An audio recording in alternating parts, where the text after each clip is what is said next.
This is our Mother Earth, so beautiful, carrying the load of over 7 billion people today. In 2050, the population is expected to be over 9 billion.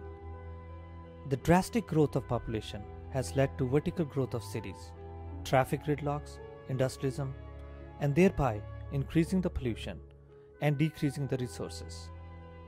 Today, our Mother Earth is not same as it was yesterday. The basic environment, you may look out your window and see a river of a certain depth. Well, that may not be the same river in 20 years now because the climate is changing. And our houses may not be able to shelter us in the same way because of the changing climate. So a lot of the assumptions we make about the future based on the current situation may not be valid.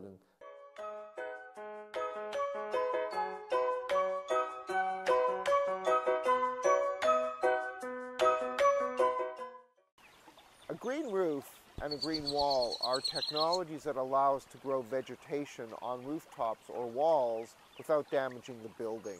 Green roofs and green walls can help us save energy in the winter and the summer.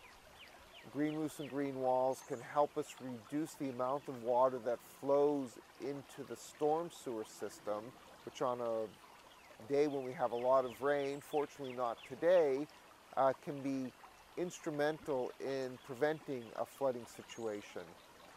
Green roofs and green walls can be designed to create habitat for various species, whether they're plant species or animal species.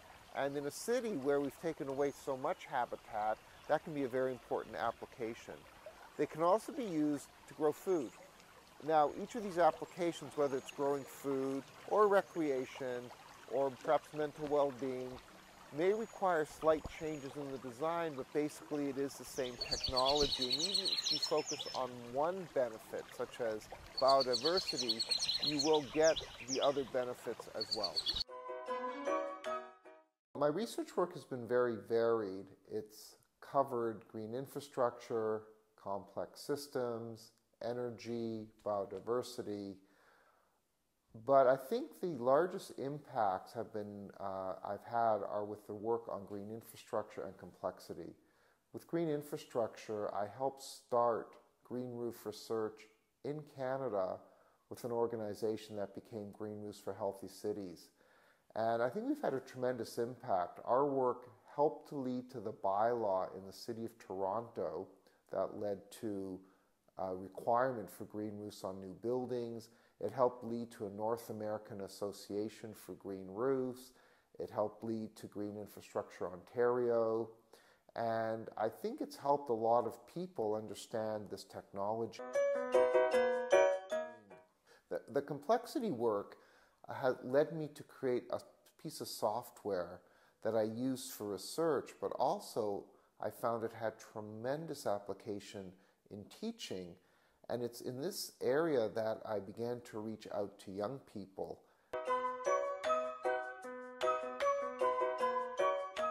So a complex system, what Brad Bass told us today, is a series of variables and their interaction with each other. In the case of Cobweb, we see variables represented in a natural system. It simulates a natural complex system using species, their detriment, and their thriving. You can monitor practically anything on Cobweb. You have a system where artificial intelligence leads agents to behave the way we would. So we can see how they would react in an unstable environment, which is something I looked at. You can see them reproduce, eat, move around, bump into things, lose energy, gain energy, just like we do as human beings. Because the program has multiple applications, and the project I worked on was ecosystems. This Cobweb was able to be an extremely useful tool in acting as a kind of hypothesis generator as I move forwards from in vitro and bench studies. And what's really fantastic about it is that it's very pliable and easy to work with. Cobweb! I found that often their enthusiasm for the work was contagious, and I really enjoyed working with them, and I was inspired by working with them. Dr. Bass is very approachable. He's very nice and kind. He supported countless of high school students. He's given me ideas, he's given me guidance. Because of him, I've decided to come here to University of Toronto next year to study life science. His ability to teach and explain the fundamentals of computer science and how the actual software works were extremely helpful and very encouraging of me actually now pursuing computer science as part of my undergraduate degree. He has contributed a lot to my personal growth as an individual, to my intelligence. You know, for the youth today, I would say that, you know, have a vision and don't be afraid to be bold and don't be afraid to ask why it can't be the way you want it to be. Don't worry if you can't achieve your vision in the short term.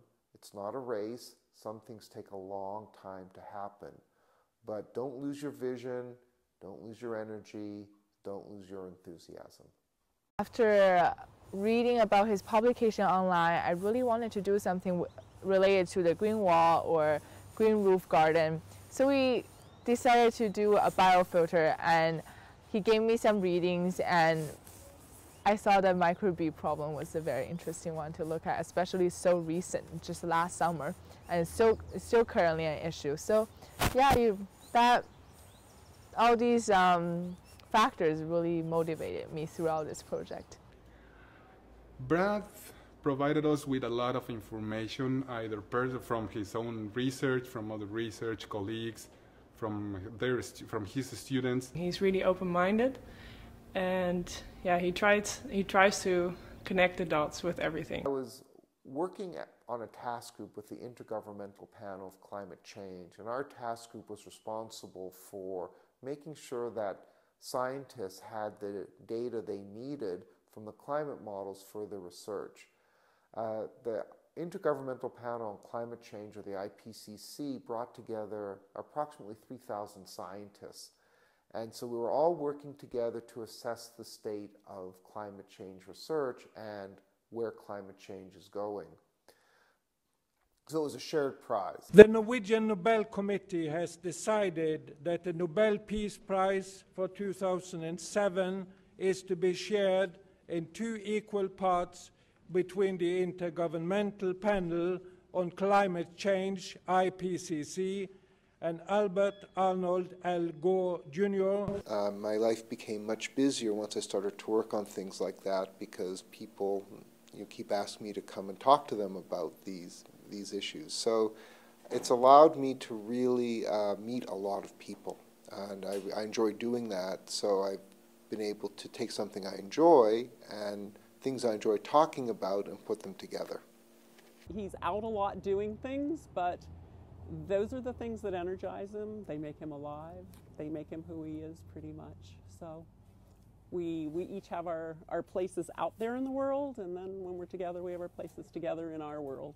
I'll be inspired when I go and look at a green roof or a green wall, or I look at a real ecosystem outside.